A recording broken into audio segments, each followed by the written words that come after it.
முத்து சவாரிக்கு போகிற இடத்துல கரெக்டாக போலீஸ் ஸ்டேஷன்லேருந்து அந்த கான்ஸ்டபிள் ஒருத்தரை பார்த்து பேசுகிறாரு. அப்போ வந்துட்டு அவர் சொல்கிறாரு, என்னப்பா முத்து, உனக்கும் அருணுக்கும் ஆகாதுன்னு நினச்சிட்டு இருந்த, கடைசியில் அருணை உனக்கு சகலையாக கீட்டியாட்டிருக்குது அப்படின்னு சொல்கிறாங்க. என்ன சொல்கிறீங்க, எனக்கு ஒன்றும் புரியலையே அப்படின்னு சொல்லி கேட்குறாங்க. என்னப்பா இப்படி சொல்கிறீங்க, உன் ஒய்ஃபோடைய தங்கச்சி சீதாவை நீ வந்து கல்யாணம் பண்ணி வச்சுட்டு போல இருக்குது அப்படின்னு சொல்கிறாங்க. என்னங்க சொல்கிறீங்க நீங்கள், அதெல்லாம் ஒன்றும் கிடையாதுங்க அப்படின்னு சொல்கிறாங்க.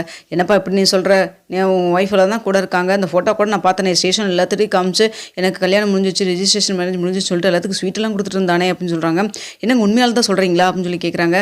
ஆமாங்க, கூட உங்கள் ஒய்ஃபும் தான் இருந்தாங்க, அவங்க ஒய்ஃபோடைய தங்கச்சி அப்புறம் அருண் 3 பேர் இருந்த ஃபோட்டோ தான் நான் பார்த்தேன் அப்படின்னு சொல்லி சொல்கிறாங்க. ஒரு நிமிஷம் இருப்பா, நான் தான் ஃபோட்டோ காமிக்கிறேன் அப்படின்னு சொல்லிட்டு வாட்ஸ்அப்பில் வந்து எடுத்து ஃபோட்டோவை காமிக்கிறாங்க. ஏங்க இது உண்மையாலுமே இல்லை, எனக்கு இது நம்பவே முடியலையே அப்படின்னு சொல்லிட்டு திணறாரு. அப்போ நீ சொல்கிறதெல்லாம் வச்சு பார்க்குறப்போ உனக்கு தெரியாதா அந்த கல்யாணம் நடந்ததில்ல அப்படின்னு சொல்லி கேட்குறாங்க.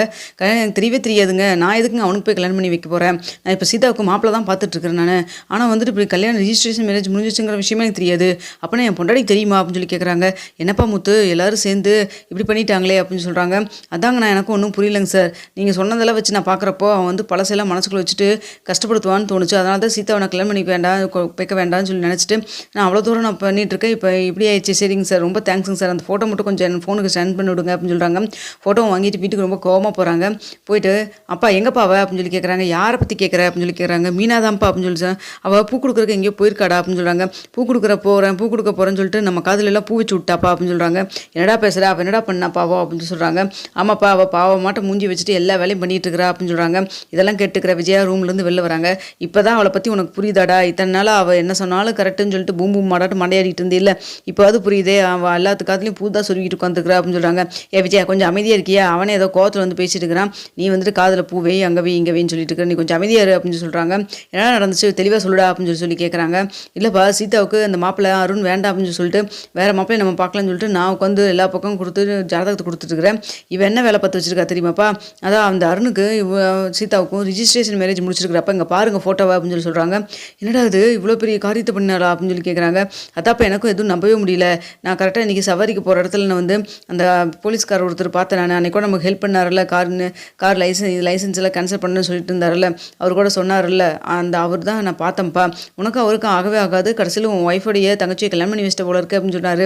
என்ன பொய் சொல்லாதீங்க அப்படிங்கிற மாதிரி நான் நம்புற மாதிரிலாம் இல்லைன்னு சொல்லி கேட்குறப்ப தான் அவர் வந்து வாட்ஸ்அப்பில் வந்து ஃபோட்டோ எடுத்து காமிச்சார். இதை பார்த்துக்கப்புறம் தான் எனக்கு தூக்கி வேறு போட்டுச்சுப்பா, அப்போ எப்போனா இந்த மீனாவுக்கு எல்லா விஷயம் தெரியும், மீனா தான் இந்த வேலையை பண்ணி வச்சுக்கிறா அப்படின்னு சொல்கிறாங்க. இதை கெட்டுருக்கிற விஜயா சொல்கிறாங்க, அதை எப்படிடா வேண்டான்னு சொல்லி தட்டுக்கழிப்பா, அந்த அருணோடைய அம்மா என்கிட்டையும் தான் வந்து பேசினாங்க, எப்படியாவது அந்த கல்யாணத்தை நடத்தி வைக்க நீங்கள் தான் ஹெல்ப் பண்ணுங்கன்னு சொல்லிட்டு நான் அப்போவே சொல்லிவிட்டு அவங்ககிட்ட, உங்களுக்கு வேறு பொண்ணே சிக்கலியா, போய் பூக்கடை வச்சுருக்காங்க, இவங்ககிட்ட அவங்க போய் பொண்ணு எடுக்கிறீங்க, அங்கேருந்து சல்லி பைசா வராதுன்னு சொல்லிட்டு அப்படின்னு சொல்கிறாங்க. இதை கெட்டுக்கிற அண்ணாமலை சொல்கிறாங்க, உனக்கு எங்கே போனாலும் பணம், நீ தான் பணத்தை ஆசைப்படுங்கன்னா ஊரில் இருக்கிறவங்க எல்லாரும் அப்படி தான் இருப்பாங்க, நீ நினச்சிட்ட போல இருக்குது அப்படின்னு சொல்கிறாங்க. கொஞ்சம் நீ அமைதியாக இரு அப்படின்னு சொல்கிறாங்க. டேய் என்னடா இப்போ கடைசியில் வந்து ரிஜிஸ்ட்ரேஷன் மேரேஜ் முடிஞ்சிருச்சு, அந்த பூக்கட்டவளுடைய பிள்ளைக்கு இப்போ வந்து கவர்மெண்ட் வேலை பார்க்குற மாப்பிள்ளையா நடக்கட்டும் அப்படின்னு சொல்லிட்டு இருக்கிறாங்க. நம்ம வீட்டுக்கு தான் வந்து எல்லாம் சேர்றதுக்கு பாரு அப்படின்னு சொல்கிறாங்க. அப்போ கரெக்டாக வந்து ரோஹிணியும் வராங்க. நம்ம வீட்டில் தான் போய் பேசுறது, பித்தலாட்டம் பேசுறது, இதெல்லாம் தான் வந்து சேருதுங்க அப்படின்னு சொல்லிட்டு இருக்கிறாங்க. விஜயா கொஞ்சம் அமைதியாக இரு, என்ன பிரச்சனை போயிட்டு இருக்கு, நீ என்ன பேசிட்டு இருக்கிற அப்படின்னு சொல்லிட்டு இருக்கிறாங்க. ஏங்க மாமா என்னாச்சு அப்படின்னு சொல்லி கேட்குறப்போ இந்த விஷயத்த சொல்கிறாங்க. அப்போ வந்துட்டு ரோஹிணி யோசிக்கிறாங்க, எப்படி இருந்தாலும் முத்து மீனாவை சும்மா விட போகிறதில்ல, கண்டிப்பாக பிரச்சனை வரப்போகுது, பெரிய பிரச்சனையாக வரப்போகுது, மீனாவும் முத்துவும் கொஞ்ச நாள் பிரிஞ்சிருந்தாங்கன்னா நம்மளை பற்றி ஏதாவது நோண்டாமல் இருப்பாங்க, அவங்க பிரச்சனையே பெருசாக இருக்கும், அதனால் நம்ம ஏதாவது பேசுகிறப்போ அப்படியே கொஞ்சம் ஏதாவது பண்ணணும் அப்படின்னு சொல்லி நினச்சிட்டு இருக்கிறாங்க. அப்போ கரெக்டாக மீனாவும் வந்துடுறாங்க.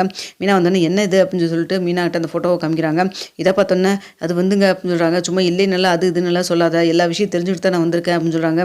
ஐயோ எப்படி தெரிஞ்சுக்கிட்டான்னு தெரியலையே, எப்படி சமாளிக்க போகிறோன்னு புரியலையே அப்படின்னு சொல்லிட்டு என்னை மன்னிச்சிருங்க, நான் உங்களை மீறி பண்ணது தப்பு தான், ஆனால் வந்து எனக்கு வேறு வழி தெரியல, வந்துட்டு அருணும் சீதாவும் ரொம்ப ஒருத்தர் விரும்பிட்டாங்க, சீதா அருண் இல்லாமல் என்னால் வாழ முடியாது, அப்படி நான் யாரையுமே நான் கல்யாணம் பண்ண மாட்டேன், அருணை தவிர அப்படின்னு சொல்லிட்டா, என்ன பண்ணுறதுன்னு தெரியல, மனசுக்கு பிடிக்காதவங்க ஒருத்தரை கல்யாணம் பண்ணி வச்சு லைஃப் லாங் அவள் கஷ்டப்படுறத பார்த்துட்டு இருக்க முடியாதுல்ல, அதனால தான் இப்படி பண்ணிவிட்டு நான் அருண்கிட்டே சொல்லிவிட்டு அவங்கள வந்து சில விஷயங்கள் எனக்கும் பிடிக்கல தான், நீங்கள் பண்ணுற கேரக்டர்லாம் நான் உங்களை பிடிச்செல்லாம் வந்து நான் சீதா கல்யாணம் பண்ணி வைக்கல, ஆனால் வந்து சீதாவும் விரும்பிட்டாலே அப்படிங்கிறக்காக தான் நான் பண்ணிட்டேன் அப்படின்னு சொல்லிட்டு இருக்கிறாங்க. இதை கேட்டுக்கிற முத்து சொல்கிறாங்க, அப்போ நீ பண்ணதெல்லாம் கரெக்டாக தான் இப்போ வரைக்கும் நீ பேசிகிட்டு இருக்கிற அப்படி தானே அப்படின்னு சொல்லி கேட்குறாங்க. இல்லைங்க, நான் பண்ணது நான் நியாயப்படுத்தலாம் பேசல, எப்படியாவது உங்கள் மனசு மாறிடுச்சுன்னா அருணுக்கும் சீதாவுக்கும் எல்லாத்துக்கும் வர வச்சு எல்லாத்துக்கு முன்னாடியும் கல்யாணம் பண்ணிடலாம் தான் முடிவு பண்ணியிருக்கேன் அப்படின்னு சொல்கிறாங்க. அப்போ இதுக்கு பேர் என்ன, அதான் இந்த கல்யாண என்ன ரிஜிஸ்ட்ரேஷன் முடிஞ்சிச்சுன்னு மேரேஜ் முடிஞ்சிச்சுனாவே எல்லாமே முடிஞ்சிச்சுன்னு தானே அர்த்தம். நாளைக்கு நம்ம சீதாவை எதுவுமே பண்ண முடியாது. அவன் கரெக்டாக பார்த்து பாயிண்ட்டாக தான் பண்ணியிருக்கான். போலீஸ்காரன் இல்லை கிரிமினலாக தானே யோசிப்பான் அப்படின்னு சொல்லிட்டு இருக்கிறாங்க. இதை பார்த்துட்டு இருக்கிற மீனா சொல்கிறாங்க, அதாங்க கல்யாணம் முடிஞ்சிருச்சுல்ல அப்படின்னு சொல்கிறாங்க. அதான் நானும் மீனா சொல்கிறேன், அப்போ நான் பைத்தியக்காரனாட்ட ஜாதகத்தை தூக்கிட்டு அலைஞ்சனே, அப்போ கூட நீ சொல்லியிருந்துருக்கலாம்ல, என்னை பார்த்தா உனக்கு எப்படி தெரியுது அப்படின்னு சொல்கிறாங்க. அப்போ விஜயா சொல்கிறாங்க, நீ அந்த வீட்டுக்கு மாப்பிள்ளைனா மாப்பிள்ளை மாதிரி இருந்திருக்கணும். அதை விட்டுட்டு நீ அந்த வீட்டுக்கு எடுபடி வேலை செஞ்சினா அப்புறம் அங்கே இருக்கிறவங்கள இப்படி தான் பண்ணுவாளுங்க. நீ உன் வேலையை மட்டும் நீ பார்த்துட்டு இருந்திருக்கணும் அப்படின்னு சொல்கிறாங்க. அதெல்லாம் ஒன்றும் கிடையாது. அப்பா அத்தை வந்து அப்படியெல்லாம் நீ நடத்துறதே கிடையாது. அத்தை என்னை சொந்த பிள்ளை மாதிரி தான் பார்த்துக்கிறாங்க அப்படின்னு சொல்கிறாங்க. ஆமாம்மா பெத்தவன் நானே உன்னை பார்க்குறதில்ல, ஊரில் இருக்கிறதானே உன்னை அம்மாவை பார்க்குறாங்க அப்படின்னு சொல்கிறாங்க. அப்போ அண்ணாமலை சொல்கிறாங்க, இங்கே பாரு முத்து, நீ பண்ணதெல்லாம் கரெக்டு தான். அந்த வீட்டுக்கு நல்லது நடக்கும்னு நீ நினச்ச. ஆனால் வந்து சீதாவுக்கு அவனை விரும்பிட்டாங்கிறக்காக மீனா கல்யாணம் பண்ணி வச்சிருக்கா. இதில் ஒரு பிரச்சனையும் இல்லை, விட்டுரு, ஃப்ரீயாக விடு அப்படின்னு சொல்கிறாங்க. நீ என்னப்பா நான் பண்ண முடியும்? நான் வந்து எனக்கு என்ன, நான் வந்து அவ்வளோ தூரம் வந்துட்டு அவன் நல்லவில்லைன்னு சொல்லி சொன்னதுக்கப்புறமும் என் பேச்சை மீறி இப்போ பண்ணியிருக்கானா, இவளுக்கு எவ்வளோ ஒரு திமிரு நெஞ்செழுத்து இருந்திருக்கும் அப்படின்னு சொல்கிறாங்க. இங்கே பாருப்பா, இனிமேல் நான் கூட எப்படிப்பா சேர்ந்து வாழ முடியும்? நம்பிக்கை வச்சு கழுத்தறுத்துட்டா இல்லைப்பா அப்படின்னு சொல்கிறாங்க. நான் யாரையும் எதையும் நம்பவெல்லாம் வைக்கல. நான் ஏற்கனவே முன்னாடி நான் சொன்னது தான். சீதாவுக்கு அவங்களுக்கு பிடிச்சிருக்கு, 2 பேருக்கு கல்யாணம் பண்ணி வச்சிடலாம் தான் நான் சொல்லிட்டு இருந்தேன். இதில் என்னம்மா தப்பு இருக்குது அப்படின்னு சொல்கிறாங்க. இங்கே பாரு மீனா கல்யாணம் பண்ணி வச்சுட்டா, இனிமேல் நம்ம எதுவும் பண்ணவும் முடியாது. ரிஜிஸ்ட்ரேஷன் மேரேஜே முடிஞ்சிச்சு, நீ ஒன்றும் பண்ண முடியாது.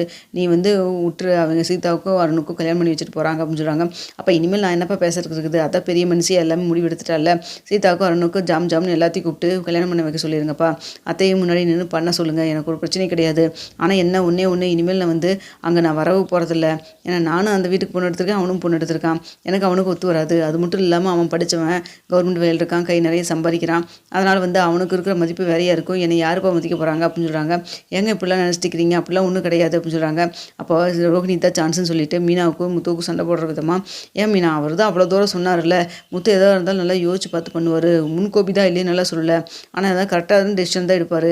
நீங்களும் அவனோட சேர்ந்துட்டு அவர் என்ன சொல்கிறோ அதான் கேட்டுருந்தீங்க. திடீர்னு உங்களுக்கு இந்த சீதா விஷயத்தை மட்டும் ஏன் இப்படி பண்ணீங்க அப்படின்னு சொல்கிறாங்க. அப்போ ஸ்ருதியும் வந்துடுறாங்க. ஏங்க ரோஹிணி, அவங்க 2 பேத்துக்குள்ளேயே ஆல்ரெடி பிரச்சனை போயிட்டுருக்கு. இப்போ நீங்கள் குறுக்க வந்து பிரச்சனை பண்ணி பிரச்சனையை பெருசு பண்ணாதீங்க, கம்முன்றுங்க அப்படின்னு சொல்கிறாங்க. இங்கே பாரு, யார் என்ன சொன்னாலும் சரி, மீனா பண்ணது தப்பு தான். இனி அதை ஏற்றுக்கவும் முடியாது, என்னை மன்னிக்கவும் முடியாது. இனிமேல் எனக்கு அந்த வீட்டுக்கு என்ன வேலை இருக்க போகுது? அதே போல் இவன் என்னை 3வது மனுஷன்னு நினச்சிட்டா. இனிமேல் இவளோட சேர்ந்து வாழ்றதுக்கு நான் யோசிக்க வேண்டியதாக இருக்குது. அப்போ அவளை முடிஞ்சு அவளை இங்கேருந்து கிளம்ப சொல்லிடுங்கப்பா அப்படின்னு சொல்கிறாங்க. என்னடா பேசிகிட்டு இருக்கிற நீயே? நான் எங்கள் அம்மா வளர்த்தன வளர்ப்பு இப்படி தானா அப்படின்னு சொல்கிறாங்க. அதான் நான் ஏற்கனவே சொன்னேன், நான் வளர்த்த பசங்க 2 எப்படி இருக்குது, நீ அவங்க அம்மா வளர்த்தன பையன் எப்படி இருக்கான் பாரு அப்படின்னு சொல்லிட்டு உடனே விஜய் ஏதாவது சான்ஸ்ன்னு பேசுகிறாங்க.